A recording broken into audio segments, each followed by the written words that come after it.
Did the US military just effectively gut its own ability to protect innocent lives in the Middle East?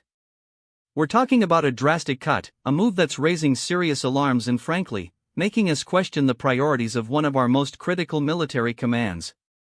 It's a story that, if you're paying attention to global affairs and American foreign policy, you absolutely need to hear. Before we dive into the heart of this alarming development, if you want to stay informed about the crucial decisions shaping US politics and foreign policy, make sure you hit that subscribe button right now and give this video a like. It's the best way to ensure you don't miss out on vital information, and it genuinely helps this channel reach more people. Now, let's get to the facts. US Central Command, or Centcom, which oversees operations in a vast and often turbulent region including the Middle East and parts of South Asia, has confirmed a staggering reduction in staff for its office dedicated to civilian harm reduction. We're not talking about a minor reshuffling of duties, this is a massive downsizing.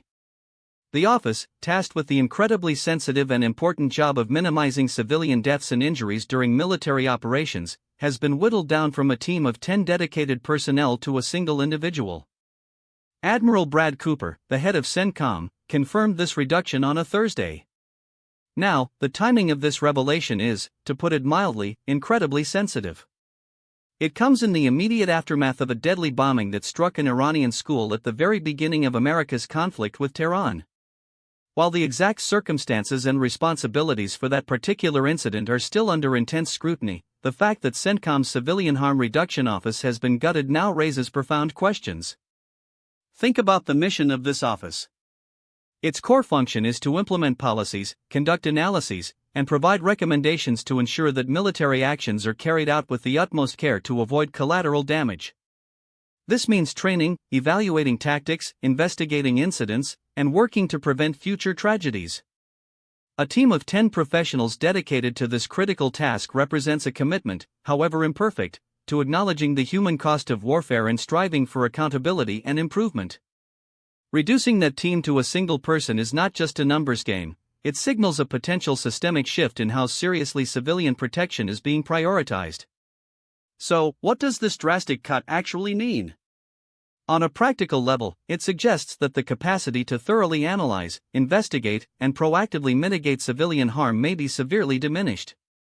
One person, no matter how dedicated or capable, cannot possibly replicate the breadth and depth of analysis and oversight that a team of 10 could provide.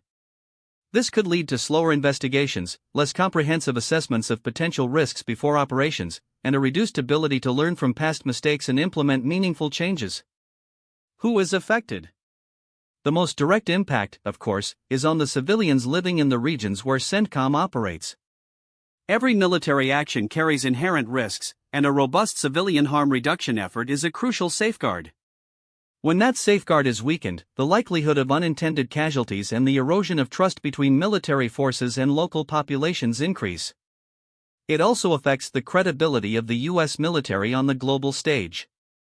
Transparency and a commitment to minimizing civilian harm are vital components of maintaining legitimacy and support for US foreign policy objectives.